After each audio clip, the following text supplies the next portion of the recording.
let's go and talk about the helper layers in Photoshop itself. Now, helper layers are actually going to be found on every single tab. If you look at the bottom here, you'll see help layers, levels, and these icons here. And it's important to note because the access to them can be done anywhere, which is great. And all we have to do is check or uncheck help layers in order for the folder itself to be plotted onto our layer stack. By default, of course, you won't have it. So what would happen if I delete them and go ahead and check it again? It's going to just stack it all. And by default, it's going to be all invisible. So the eyes are going to be turned off, but all the layers are there and active. And the reason for that is when you go ahead and enable any of the ones that you want to use, it immediately turns it on and off easily. You don't have to actually go into the folder itself to use them, which is so nice because I don't have to open up the layer folder stack here and elongate my layers. It makes it a lot easier for me to use. So I think that's really, really cool. The first thing is even before the help layers, we're going to actually click on level. Level is going to be its own independent help layer. So before using this, just make sure your help layers are checked so that it will work. And what level is basically is often when we're dodging and burning, or if we're trying to see in the shadows or in the highlights, using this level temporarily allows us to quickly see what's in darker areas, what's in brighter areas. It just gives you a better quick overall view. I use it a lot when I'm dodging and burning, or like when I'm healing. Sometimes I'll bring the level down like this so I could see some of the skin detail. And what's actually happening is under the help layers here, you can see here it says level, and it's basically a brightness and contrast. And when I increase it, the brightness goes up or the brightness goes down. It's a really nice way of quickly just peeking into darker or lighter areas as well, or dodging and burning too, if you want to use it as a companion little area. So that's pretty much levels, and you'll be surprised how often you end up using it, even if you're masking around edges or something like that, and you're in areas where it's really hard to see. This gives you a better look for different examples. So that's what levels is, and it comes in handy at different points in time. Next, I'm going to turn that off really quick. Over here we have the full line. So for example, the first one on the left hand side, if I click on it, it's just going to be a contrast curve, because again, sometimes you want to add some contrast temporarily to see what's happening in the skin, of if you want to do more work or not, or something like that. That's what contrast can be used for. Again, we will also make another video later on about combinations and how to use these in workflows, but I want to show you how to just quickly go through them as an overall view. Next is going to be the invert adjustment layer, help layer. Let's actually open this up so you can see what's happening. This is an invert adjustment layer. It basically just inverts the image really quick. And this is also good for dodging and burning. So when you're burning, for example, you see these brighter areas. When you invert it, it actually shows you the opposite, color-wise and brightness-wise. So if you're burning, or dodging, you get a different view as well. So sometimes it's easier to see in the shadow areas like that too. And we all use these different help layers for many purposes, and it's a whole world that you could do with these help layers. But again, we'll go into that another time as well. Next is going to be the solar curve. The solar curve is something that I definitely do use a lot, and that's basically a curve like this here, which looks really funky. And one of the main reasons for that and what it can be good for is backgrounds. So for example, you get to see if their backgrounds are good or not, if there's any dust spots or anything like that. And if there is, all you have to do is just add a blank layer really quickly, use a healing brush tool, and go ahead and heal out any of the spots that you might see in the background that might not have been caught. So that's one way of using this. And then you can also combine that with your levels, so you can see in different areas if you like, or make it easy to see in different parts of the image in case one part is too bright or anything like that. So that's a really good way of using solar curve and levels together. I'm going to turn that off here. Next is going to be a multiply curve. It's basically almost the same thing, where it's just another way of looking at the image, I guess. And everyone has different ways of utilizing these tools, but the multiply curve itself isn't something that I use per se, but it's just a curve here set to multiply. The next one over here is going to be the hue, and you can see that over here. And the purpose of this one specifically is, let's say that you're trying to see, let's say, the background color. You can see when I turned it on, it turned green or yellowish. What happens is when I turn it off, because the background is so desaturated, you're really not sure what color that is, right? Because let's say that I, select my color picker, and then I clicked on the background here, you can see the color that it registered is within the greens or yellows, but because it's almost close to gray, it's really difficult to understand what color that is. So what happens when I click on this hue, it shows me the actual hue of whatever it is. So it brings everything up to about 50% saturation. So then it gives me a really good idea of what hue everything is. Like, for example, the eyes, if there's any coloration or color cast going on, if there's something that is very desaturated, like this one, you're not sure what it is, it just brings the saturation up everywhere so you can see what's going on. And a way to use this in your workflow is let me delete this blank layer for a second. If I come over to my retouch, I should say tools, and then if I click on hue, because we have the hue helper layer, then I can go ahead and use my brush tool. And for example, I noticed this is more of like a reddish hue versus like an orangish hue. I can just click on these areas here maybe and do a little bit of brush work like this. So it takes off of that reddish tone here. And when I turn that off, even though it's barely noticeable, and I zoom in here and I turn this on and off, you can see it goes from that reddish tone to this more like skin tone. You see? So it's really hard to catch these things if you don't have helper layers, but when you turn them on like that, you can see that it's actually now the same. But if I turn it off and on, you can see the difference. And that's kind of what the purpose of hue is going to be. Again, these can be, very complex in how you use it. So it really depends. These are not something that you have to do all the time, but it's good for different purposes based on what you are trying to do. The same thing over here. You notice the neck is a little bit red. If I come over here, sample that, and kind of brush over here. Again, I'm using the hue layer because I have the hue helper layer on. And then now you can see kind of goes from that reddish to that skin tone. And again, let me turn off that hue helper layer, and there you go. So now you can see the skin is actually going pretty good. And these helper layers just really quickly identify areas that might not be in line. It gives you almost superpower vision, so to speak. It amplifies your own vision. And this is also good for catching things like, for example, in the background here, maybe the hair also turned a little bit of a green, so I can sample this part here and then kind of just brush over this little strand, for example, and then turn that on and off. There you go. Very subtle changes, but very interesting to say the least. It makes things super easy to catch. So now that we've gone over hue, let's take a look at saturation. So the saturation adjustment layer is something that I think most people might not even have seen before.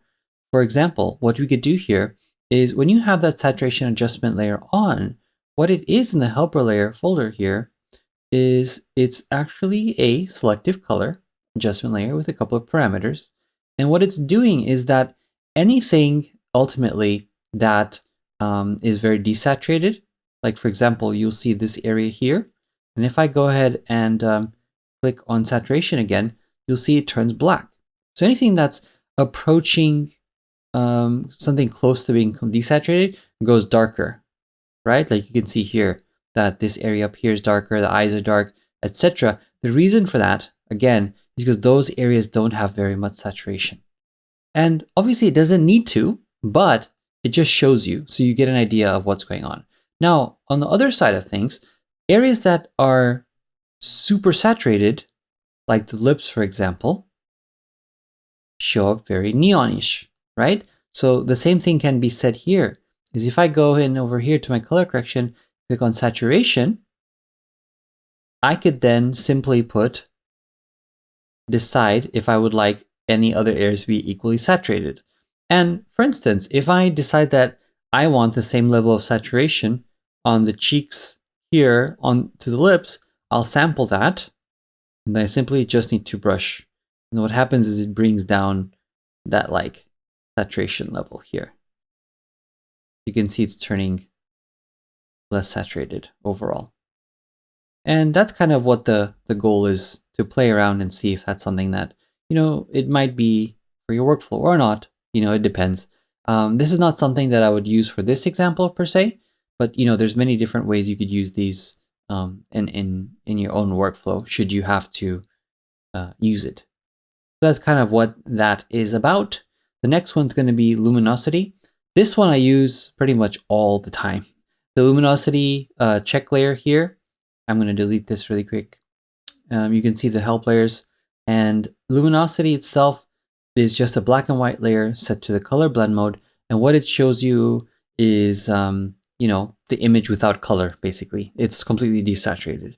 And it shows you a really good black and white representation. And the reason for this is whenever you do any dodge and burn work, so if I go to retouch, for example, and I click on curves for my dodge and burn, let me bring my help layers back up here. So we are in order. And close this group here. So then now I could see, wait a minute, these are which areas do I need to darken further? Like the eyebrows, for example, maybe, I need to darken them a little bit more because there's some gaps. When you don't have a lot of color at play on an image, you can physically see, what areas need to be lighter or darker in order to fill in things really nicely, just like that. And if I turn that on and off, you can see how I even that out. And obviously you might not need to do this because eyebrows do have a sense of variation naturally, but the luminosity helper layer here really stops any confusion because it prevents color and saturation from kind of being shown on the image. And when you take those things out, it makes it easier to see the tonality of the image itself. So you can darken things, lighten things, see which areas need to be brighter or darker, etc. Okay, so that's what luminosity is. Next is going to be the color adjustment layer. This is something that is a mix of hue and saturation together.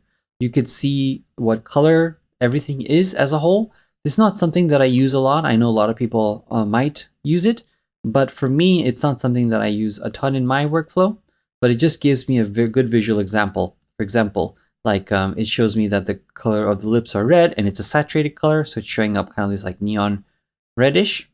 And then on the ears, you could see it has red showing through and it's a little bit saturated. So I turn it off, you can see it is indeed more saturated than the other areas. So it just gives you a good general perspective over everything, I think. And that can be used in conjunction with the color on the tools area. And then what that does, again, if I just use my regular brush tool, sample, and paint around, you can then decide if you want the colors to match, as you can see me doing here, like that. And what it looks like when I turn off my color, like this, it is almost like everything minus luminosity, if you want to kind of think of it that way. So yeah, I'm holding that down, I'm painting over it. You can see everything's becoming the same quote-unquote color. So it's not touching the shape of the face, it's just making everything the same color, or trying to see which colors are not matching on the skin itself. So you can see here now the colors are the same because I sampled here and painted here, but naturally the contour, the luminosity of the lips themselves stayed the same.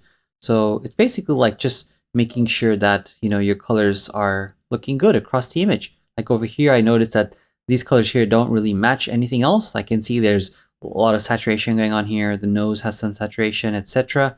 So I turn that off, and you can see here that subtly it's like a reddish tone here. It's different saturation. It's kind of like more saturated.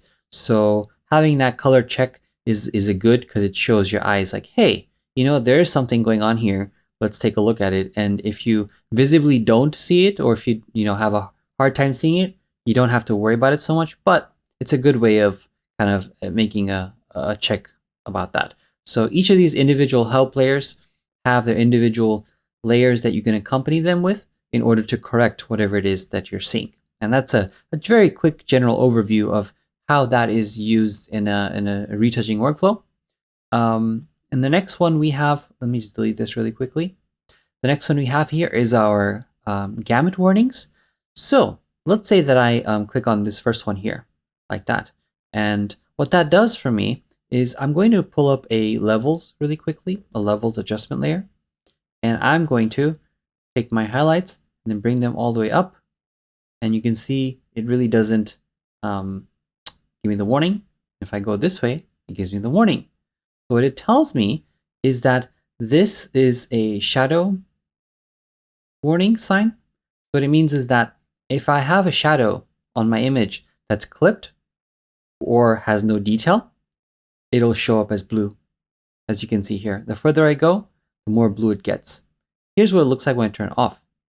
You can see here that there's no detail left, right? So when I go ahead and click on shadow highlight warning, bam, you can see it's covered in blue, which means there's no detail there. You really need to back off. It's a good way to just double check. This is handy because sometimes your monitor doesn't show you everything. Like it might show you, your monitor might be too dark. And when you turn it on, you might not see any clipping warnings. That's a bad sign. You need to get it calibrated or get another monitor. So it's a good way of having that as a check when you're not sure, or like if you're traveling and working on a laptop or an iPad or whatever the case is, and you're not sure what to do. That's a good way of checking. The next one is going to be the highlight clipping layer, highlight warning. And that's basically the opposite. If I bring my layers like this, or levels like this, and I bring my levels up in the highlight area, you will see that the highlights start showing me warnings where there's no information left.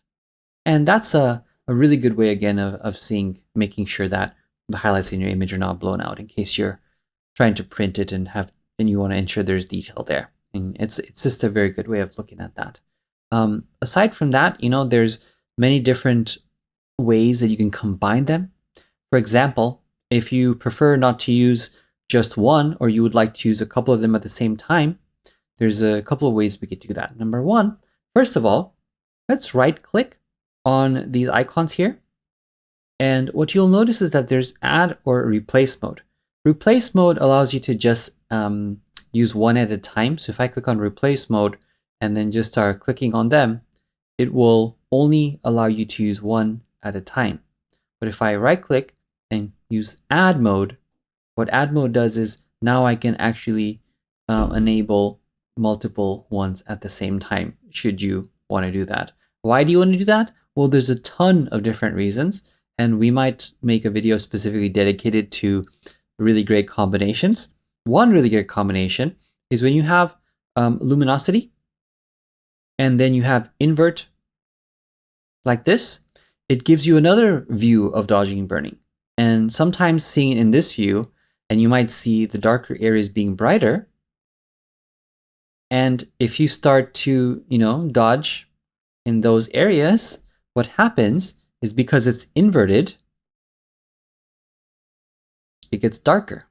But this view is handy because sometimes when you don't have invert on, it's sometimes you're not 100% sure what you're darkening in this area. So invert just gives you another way to see what's going on. But you have to train your mind to the opposite, where when you click on burn, you're actually just brushing over the dark pixels. So you're doing the exact opposite of what you think you would do.